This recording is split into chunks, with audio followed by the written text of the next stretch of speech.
BCCI cricket board ఎప్పటికప్పుడు కొత్త rules తీసుకుని వస్తూ ఉంటుంది. దేశవాళీ క్రికెట్‌తో పాటు ఇండియన్ ప్రీమియర్ లీగ్‌లో సమానంగా అవసరమైనప్పుడు రూల్స్‌ని పెట్టడం లేదా తీసివేయడం వంటివి చేస్తుంది.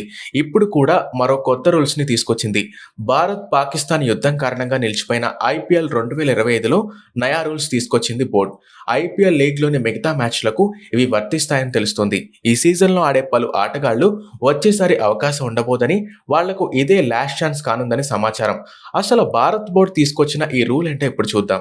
ఇండియా, పాకిస్తాన్ మధ్య ఉద్రిక్తతల వల్ల ఐపీఎల్ లీగ్ అర్ధాంతరంగా ఆగిపోయింది. దీంతో ఓవర్సీస్ ఆటగాళ్లంతా సొంతూళ్లకు వెళ్లిపోయారు. అయితే కాల్పుల విరమణ ఒప్పందంతో క్రమంగా పరిస్థితులు సాధారణ స్థితికి చేరుకోవడంతో ఐపీఎల్లోని మిగతా మ్యాచ్ల్ని మే 15 నుంచి నిర్వహించేందుకు బీసీసీఐ సిద్ధమవుతుంది. కానీ బిజీ స్కెడ్యూల్స్ వల్ల పలు విదేశీ ప్లేయర్స్ భారత్కు వచ్చేందుకు నిరాకరించారు. దీంతో వారి స్థానంలో ఇతర ఓవర్సీస్ ఆటగాళ్లను భర్తీ చేసే అవకాశాన్ని ఫ్రాంచైజీలకు కల్పించింది బోర్డు.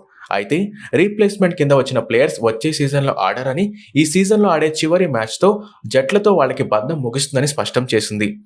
రీప్లేస్మెంట్ కింద జట్లలోకి చేరిన ఆటగాళ్లు వచ్చే ఐపీఎల్ ఆక్షన్లో మళ్లీ దరఖాస్తు చేసుకోవాలని బీసీసీఐ స్పష్టం చేసిందని తెలుస్తోంది. ఎవరి స్థానాల్లో ఎవరిని భర్తీ చేస్తున్నారో తమకి చెప్పాలని ఫ్రాంచైజీలకు ఈమెయిల్ చేసింది బోర్డు. రీప్లేస్మెంట్ ప్రక్రియకు మే 25వ తేదీ డెడ్లైన్. అంతలోగా ఆటగాళ్లు వస్తారో రారో తేల్చుకుని వారి స్థానాల్లో ఇతరుల్ని భర్తీ చేయడం పూర్తి చేయాలని ఆదేశించింది. అయితే కొన్ని జట్లు రీప్లేస్మెంట్ మొదలుపెట్టేశాయి. జేక్ ఫ్రేజర్ మిగిలిన మ్యాచ్లకు అందుబాటులో లేకపోవడంతో అతడి బదులు బంగ్లాదేశ్ పేసర్ ముస్తఫిజుర్ రెహ్మాన్ను రీప్లేస్ చేసింది ఢిల్లీ క్యాపిటల్స్. ఇతర టీమ్స్ కూడా ఈ పనుల్లో బిజీగా ఉన్నాయి.